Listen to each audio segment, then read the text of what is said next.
Hello everyone, so today I have loads of leftover carrots, so I thought I'd make a carrot cake. So these are our ingredients. I'm going to make a dairy-free cake today. You want 260 grams of self-raising flour, 260 grams of coconut sugar, 1.5 teaspoons of nutmeg, cinnamon and bicarbonate of soda, 240 grams of grated carrot, 260 grams of sunflower oil, 3 large eggs, and the zest of 1 orange. So you're going to pop your coconut sugar into your mixer. Don't worry if you don't have one of these, you can use an electric whisk, or you can just use your muscle power, that's equally as good. Throw in your sunflower oil as well in there. And then you're going to add your eggs one at a time, so they're all nice and incorporated into the mixture. In another one goes. Fabulous. And one more. And give that a good mix round. Sometimes it takes a while to break those yolks up.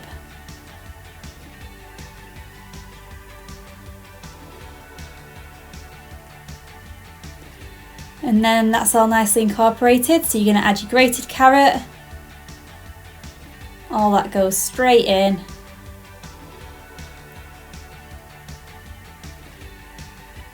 And your orange zest as well. Carrots are really, really good for your eyes. I know everyone at Funky knows this, even if they are in a cake. Okay, give that a good mix round as well.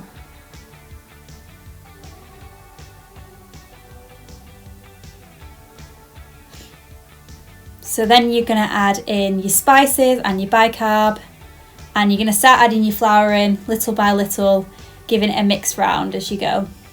This could end up all over you if you add it all in at once, and you might get some lumps of flour still remaining. I've had flour over me many, many times before. That's it, keep adding it in.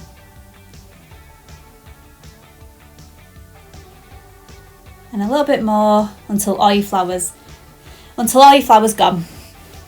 Okay, so then you want to scrape down the bowl, making sure all that flour's nice and incorporated, and give it a good mix round again. And this is what your batter looks like. Very satisfying. Okay, you're going to line your cake pans now. Just like that, they're done. Okay, and then you're going to split this batter into both of those cake pans. Try and get them as even as you can. Some people like to weigh them here, but I just do it by eye. I do always end up with one larger one, but be as even as you can.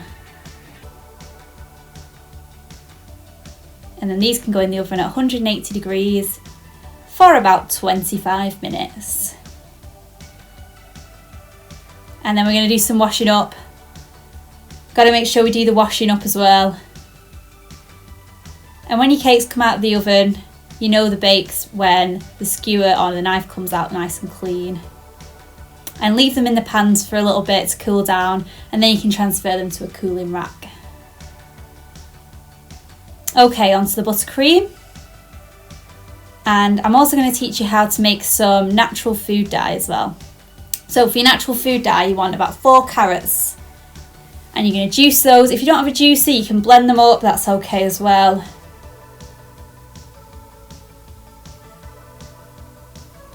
And this is what the juice looks like. It's a really lovely orange colour. So you're going to add that to a pan, and you're just going to make a reduction now. So that means you let all the water evaporate off. So you want it on quite a low heat, otherwise it can burn. And it doesn't actually take that long, probably about 15 minutes, and you've got your reduction. Okay, so that's what it should go down to. All the water's evaporated off that now, and it's really thick. It's a lovely deep orange colour.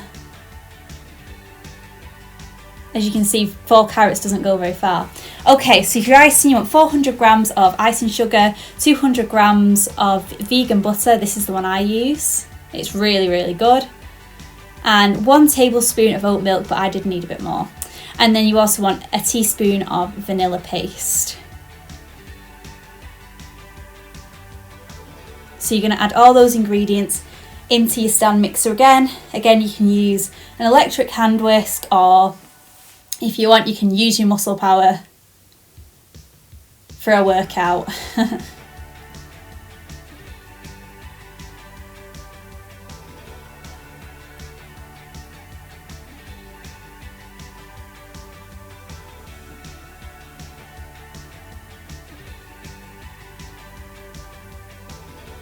This is the kind of consistency you want it to be. Nice and thick. And it still sticks to the beater. So to colour it, you're just going to add a little bit of this natural food colouring that we've made until it's the colour you want. I ended up using all of mine to get this orange colour. And then we're going to chop up some nuts. If you don't like nuts, or you're allergic to nuts, obviously you don't add them into your cake. I just added it into the middle of the cake layers for a little bit of extra crunch.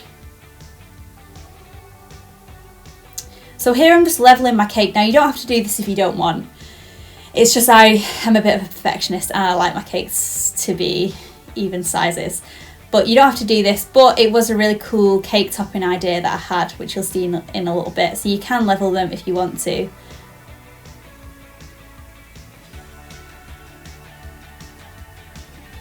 So I just crumbled them up like this and then started to add my buttercream in the middle of the layer. Just giving that a nice spread out, making sure it's as flat as possible. And then I just added some of those chopped up nuts into this layer for a little bit of a surprise in the middle. And then I popped on the other layer on top, and I decided to go all the way around the edges with this cake. I wasn't sure what to do at first, but I thought, why not, go for it. I've come this far. So when you're icing the sides of a cake, you want to start with the top and then drag the icing down the sides. And then you can, so if you take, I took a offset spatula to do this, and then the cake scraper as well. But you can do it with a knife, just anything that's a flat surface. And then I put it on a nice cake board and I started piping this little design around the edges. Like that. And did it all the way around. You can do anything you want though at this point, be creative. And then I took those cake crumbs and I sprinkled them on top, like that. And I added some nuts as well for a little bit more texture. And then I used this orange buttercream that we made earlier. And I piped on a little carrot design. So a little carrot shape. Just like that. I added 4 of those. And then here, I know my hand is blocking it, but I'm just perfecting those carrot shapes. So I'm just making them a little bit more pointy, look a little bit more like a carrot. And then I took some rosemary and I stuck those in the tops of the little carrots that I just piped to give them little carrot heads. And here we go. This is what I ended up with in the end.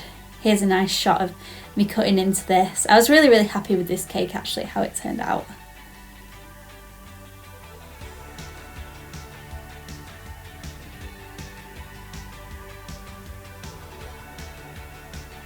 And this is what it looked like inside. And here's my mum having some. I think she likes it.